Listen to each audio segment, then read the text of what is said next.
Mengejutkan, Prabowo Subianto.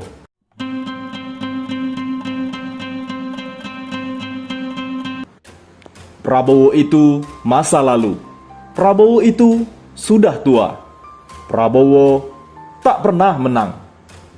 Prabowo itu meledak-ledak, pemarah, otoriter, penculik aktivis, pelanggar HAM.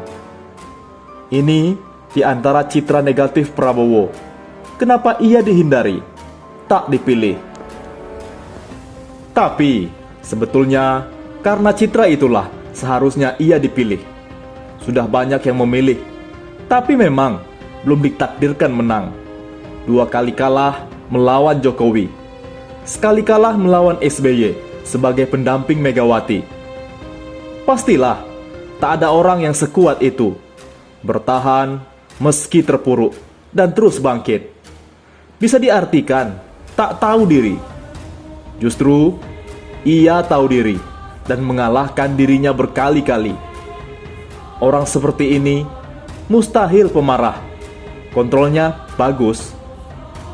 Mendirikan partai dari kecil hingga menjadi partai besar seperti sekarang. Pastilah itu bukan pribadi yang meledak-ledak. Tak bisa orang meledak-ledak mendirikan partai lalu bertahan. Tangguh dan tentu pemberani, istilah Jokowi. Dari lingkungan istana sejak lahir hingga meniti karir lalu terlempar keluar dan masuk lagi dengan wajah tegak. Kurang lengkap apa sejarah Prabowo? Dekat dengan aktivis, kaum penggerak. Apa mungkin punya misi jahat seperti yang dituduhkan? Wajar Jokowi bimbang dan belum punya pilihan ke arah mana dukungannya berlabuh. Tapi sejarah Prabowo akan dicatat nantinya. Menang atau kalah, itu soal. Pembuktiannya sudah hampir sempurna. Terserah sejarah mau menulis apa. Semua sinyal sudah berdenyut. Di lain sisi, membaca arah dukungan Jokowi. Setelah mendengar pidato Pak Jokowi di musra relawannya, saya juga sepakat dengan banyak pengamat. Dukungan Pak Jokowi condong kepada Pak Prabowo. Alasannya, saya sederhana. Sampai akhir musra, Pak Jokowi tidak pernah menyebutkan nama capres atau memilih salah satu dari 3 nama capres yang sudah diserahkan panitia musra, relawan Jokowi. Ketiga nama tersebut adalah Prabowo Subianto, Ganjar Pranowo, dan Airlangga Hartarto. Padahal, sebagai kader PDIP, sangat bisa dimengerti kalaupun seandainya Pak Jokowi akan menyebutkan nama Ganjar, rekan separtai beliau, petugas partai Bu Mega Jilid 2. Pak Jokowi malah lebih senang menyebutkan ciri-ciri capres yang beliau harapkan akan didukung oleh relawannya. Kata kuncinya adalah kuat dan pemberani. Tentu saja hal ini bisa diperdebatkan kalau misalnya pengakuan hobi menonton film bokep juga dianggap sebuah tanda keberanian. Tapi kembali kepada Pak Jokowi sendiri. Beliau adalah orang Jawa. Setahu saya, suku Jawa memang cenderung lebih senang tidak terlalu tegas atau tidak terlalu blak-blakan demi menjaga perasaan dan kesantunan. Bahkan seringkali pernyataan-pernyataan penting disampaikan secara simbolik. Jadi, dengan Pak Jokowi tidak menyatakan pilihannya secara terbuka pada rekan satu partainya, hal itu sudah bisa dibaca tanda beliau lebih condong kepada yang lain. Tentu saja, sebagai loyalis Pak Prabowo, kita sangat berterima kasih atas dukungan dari Pak Jokowi. Bagaimanapun, harus diakui, relawan Pak Jokowi cukup banyak dan sangat solid. Sekalipun demikian, kalau analisa saya salah, pada dasarnya tidak ada yang masalah.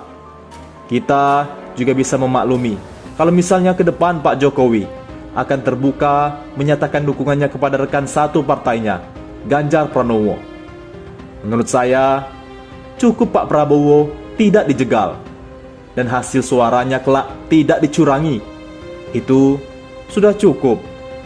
Bagaimanapun, hitungan saya Pilpres 2024 akan dimenangkan dengan telak oleh Pak Prabowo Subianto. Hitungan saya sekitar 67%. Di lain sisi, mari kita saling intip dan saling tunggu komposisi Capres-Cawapres. Menarik sekali mengamati dinamika politik jelang pemilihan Presiden Pilpres 2024. Hari ini, partai politik dan koalisi partai sudah mendeklarasikan calon presidennya, seperti terkungkung dalam situasi saling intip dan saling tunggu. Siapa diintip? Apa pula yang ditunggu? Tak lain, mereka calon wakil presiden, cawapres yang akan ditunjuk masing-masing kubu. PDIP misalnya, tengah mencuri, dengar siapa cawapres dari koalisi perubahan. Pun demikian, dengan koalisi perubahan Nasdem, Demokrat dan PKS, juga tengah menunggu siapa akan dipilih mendampingi Ganjar. Bila telah diketahui sosoknya, misalnya, maka bisa menjadikan rujukan untuk menghitung kekuatan, kelemahan, menetapkan kandidat wapres, serta merumus strategi pemenangan, dan lain-lain. Bahwa posisi cawapres sekarang relatif vital. Bukan sekedar ban serap belaka. Cawapres memiliki struktur yang berkontribusi dalam pemenangan, terutama meraup empati Muslim dan suara kaum muda selaku pemilih mayoritas dalam Pilpres 2024. Yang agak rileks barangkali Koalisi Kebangkitan Indonesia Raya atau KKIR, Gerindra, dan PKB. Hingga kini belum mendeklarasikan capresnya sama sekali. Mungkin menit-menit terakhir bersamaan pengumuman cawapresnya itu. Namun, bisa ditebak Prabowo akan muncul sebagai kandidat presiden dari KKIR. Bahwa ketiga entitas, baik PDIP plus KKIR maupun koalisi perubahan, bisa dibilang sama posisi, yakni saling intip, saling tunggu. Sebab, keliru memilih cawapres bisa berefek fatal. Ya, blunder memilih calon orang nomor 2 seketika dapat menurunkan elektabilitas pasangan calon.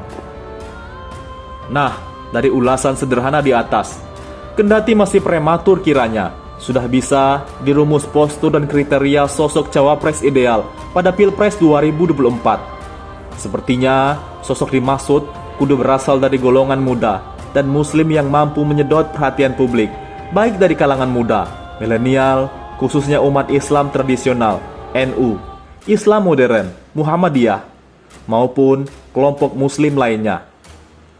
Nah, beranjak dari kriteria perspektif di atas, Ganjar kudu mengambil cawapres dari golongan muslim yang bisa diterima oleh warga NU dan Muhammadiyah serta muslim lainnya.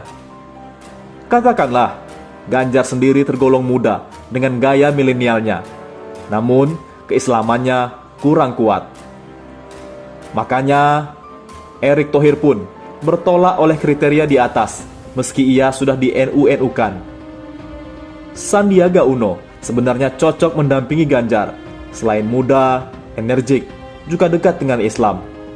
Entah kenapa, ia batal merapat ke P3. Bahkan konon mau nyebrang ke PKS.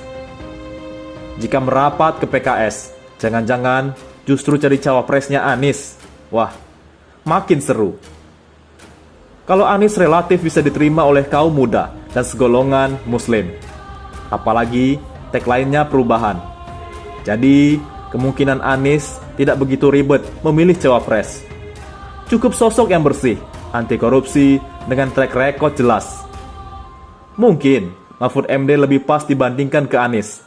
Menurut hemat saya, Mahfud itu joker. Ia bisa menjadi cawapres siapa saja. Gaco wolak-woli, kata orang Jawa Timur.